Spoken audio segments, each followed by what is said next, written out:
बिस्मिल्लाहिर्रहमानिर्रहीम। अस्सलाम वालेकुम। कैसे हैं आप सब? जहाँ रहें खुश रहें, आबाद रहें। तो आज की वीडियो आप लोगों के लिए बहुत ही स्पेशल है। आज की वीडियो को आप लोगों ने स्किप नहीं करना। तो आज की वीडियो में आप लोगों के लिए छोटे छोटे से हैक्स हैं। तो इस तरह से टिप नंबर जो मेरी 1 है वो आपसे इस तरह से आपके घर में जो हम ऐनक के छोटी छोटी डिब्बियाँ हमारे घर में होती हैं, क्योंकि हम ऐनक जो इस्तेमाल करते हैं, ग्लासेस जो होते हैं, हम तकरीबन सब घरों में कोई ना कोई तो यूज़ करता ही है। तो इस तरह से उसकी जो इस तरह के डिब्बे होते हैं वो आपके घर में फजूल पड़े भी रहते हैं। तो इस तरह आपने क्या करना है कि ऐसी टिप बताऊंगी कि आपके बड़े ही काम की हैं। जब भी आप कहीं सफ़र में जाएं तो इस तरह आप इन डिब्बियों में अपने छोटे छोटे जो हैं चीज़ें रख सकते हैं, जिससे वो उलझेंगी भी नहीं और आपको आसानी से मिल भी जाएंगी। तो ये देखें, मैंने हैंड फ्री को इस तरह से समेट के रख लिया है एक में, और आप इसमें अपना चार्जर भी रख सकते हैं। तो इस तरह से आपने जब इसको रखेंगे अपने बैग में तो आपके बैग में कोई भी ज़्यादा मेस क्रिएट नहीं होगा। तो फिर आप इस तरह से जब भी आप कहीं जाएं तो इस तरह आपके ब्रश वगैरह होंगे तो इनको भी आप अच्छी तरह से इस तरह से संभाल के रख सकते हैं, क्योंकि अगर आप इस तरह इसको खोल के रखेंगे तो काफ़ी ज़्यादा बिखर जाएंगे और आपको बैग से कोई दूसरी चीज़ें नहीं मिलेंगी। तो इस तरह से इन छोटे छोटे डिब्बों में रख के आपको बहुत ही आसान से तरीका है, और इससे आपको ना तो ढूंढने की ज़रूरत पड़ेगी और एक चीज़ निकाल लेंगे तो दूसरी को आप बंद करके इसी तरह से रख देंगे। तो तीसरी बात जो है वो भी, तीसरी टिप नंबर जो है वो भी मेरी इसी से रिलेटेड है कि ये बहुत ही काम की हैं डिब्बियाँ आपके। आप इनको कभी भी ना फेंका करें, क्योंकि ग्लासेस तो सब घरों में ही यूज़ होते हैं। इस तरह आपने फिर लिपस्टिक और आपकी कोई भी इस तरह की क्रीम वगैरह हो तो आपने उसको छोटी छोटी क्रीमों साथ ले जाने की ज़रूरत तो पड़ती है।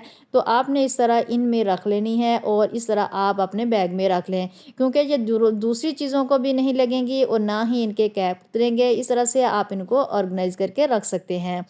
तो टिप नंबर 2 जो है वो मेरी इस तरह शर्ट से रिलेटेड है कि जब हम ये शर्ट लेके आते हैं, नई नई शर्ट होती हैं और बाद में हम इनको प्रेस करना बड़ा ही मुश्किल हो जाता है। बाज़ इनके ऊपर आगे पेंट करके तो इनके ऊपर इस तरह सा कलरफुल सा बनाया जाता है। जब इन पे ऊपर पेंट लगा हो, इनको प्रेस करना बहुत ही मुश्किल होता है।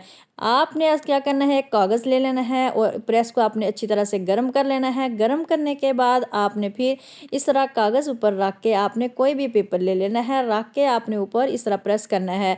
तो आपकी जो शर्ट है वो अच्छी तरह से प्रेस हो जाएगी और आपका जो पेंट है शर्ट पे लगा हुआ वो भी ख़राब नहीं होगा। तो इस तरह ये देखें, मैंने भी आपको प्रेस करके दिखाया है, आपका पेंट बिल्कुल भी ख़राब नहीं होगा और शर्ट जो है वो बिल्कुल न्यू ही रहेगी। तो उम्मीद करती हूँ आपको मेरी ये टिप जो है वो बहुत ही पसंद आई होगी। टिप नंबर 3 जो है वो मेरी इस तरह, जो हम बाज़ार से शॉपर कपड़े लेके आते हैं उन वो पैक होते हैं और ऊपर वाले शॉपर जो है उसके बड़े ही काम के होते हैं, इनको आप कभी भी नहीं फेंके। हम बाज़ार से बच्चों को बहुत ही महंगी महंगी लिखने के लिए कॉपियाँ, पेन और कोई इस तरह के लेके आते हैं, तो जिससे बच्चे बहुत जल्दी ख़राब भी कर देते हैं, छोटे बच्चों के लिए ख़ास तौर पे। तो आपने क्या करना है, इन रैपर के अंदर आपने इस तरह सा कोई भी मजबूत सा जो है वो गत्ता ले लेना है और इसके अंदर डाल देना है। डालने के बाद मैं आपको दिखाऊंगी कि मैं इसका क्या बना रही हूँ। ये देखिए, मैंने इसका साइज़ जो है वो इसके शॉपर के मुताबिक कर लेना है। ये बैग जो होते हैं जब बहुत ही मजबूत होते हैं, इनका शॉपर जो होता है वो बहुत ही अच्छा होता है और ये आपके बहुत ही काम की चीज़ है। इस तरह आपके बच्चे जो हैं वो रोज़ रोज़ जो कॉपियाँ या जो भी आप चीज़ें लेके देते हैं वो ख़राब नहीं करेंगे।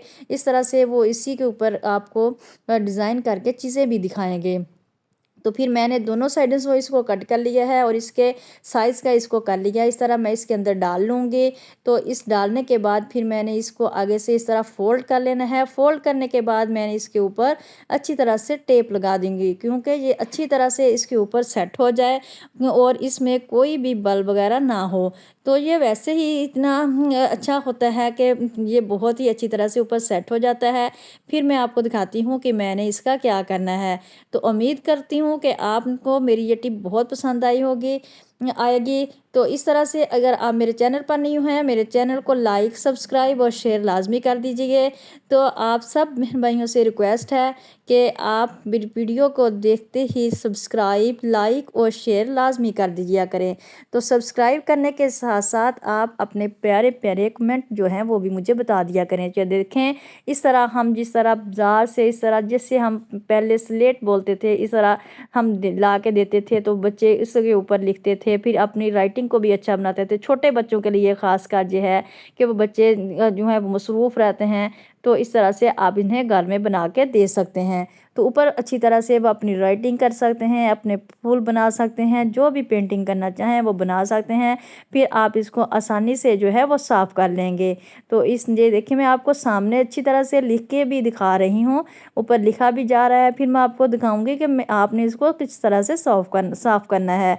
तो देखें ये कितनी अच्छी तरह से लिखा गया है। फिर आपने कोई कपड़ा ले लें या कोई स्पंज वगैरह ले लें, कोई चीज़ ले लें, टिशू ले लें, आपका हाथ जो है वो ख़राब नहीं होगा। और आप बच्चों को इस तरह से दे दें, बच्चे जो हैं वो इसके हाथ जो हैं उनके ख़राब नहीं होंगे और ना ही उनके कपड़े ख़राब होंगे। इस तरह से आप इसको साफ़ कर दें। तो उम्मीद करती हूँ आपको मेरी ये टिप जो है ये बहुत पसंद आई होगी, और आपने कमेंट बॉक्स में मुझे ज़रूर बताना है कि आपको मेरी कौन सी टिप जो है वो सबसे ज़्यादा पसंद आई है।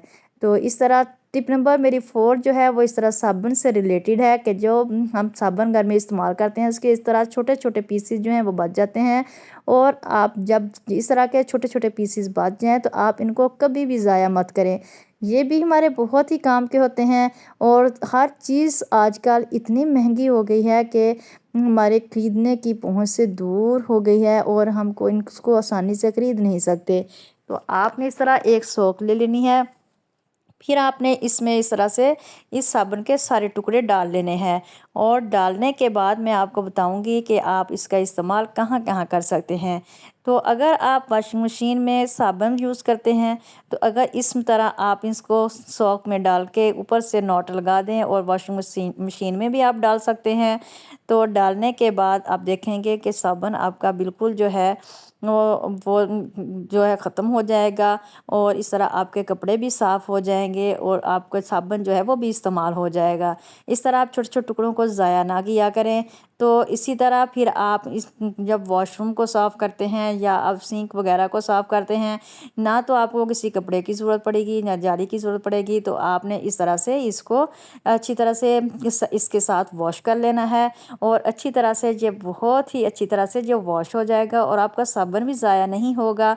तो आप इस तरह छोटे छोटे टिप्स हैं जो आपके बहुत ही काम के हैं, तो आपने इनको ज़रूर फॉलो करना है। इसके साथ ही आपकी वॉश बेसन या सिंक वगैरह या वो टॉयलेट वगैरह जो चीज़ भी होगी वो अच्छी तरह साफ़ हो जाएगी। इस तरह से इसके भीनी भीनी सी खुशबू भी आएगी और आपको ज़्यादा मेहनत करने की ज़रूरत भी नहीं पड़ेगी। तो इस तरह से आप इसको उठाएं और इसे साफ़ करें। तो उम्मीद करती हूँ आपको मेरी ये टिप भी बहुत पसंद आई होगी। इसके साथ ही फिर मैं इजाज़त चाहती हूँ। अपना रखिएगा बहुत सारा ख्याल, दुआ में याद रखिएगा। अल्लाह हाफिज़।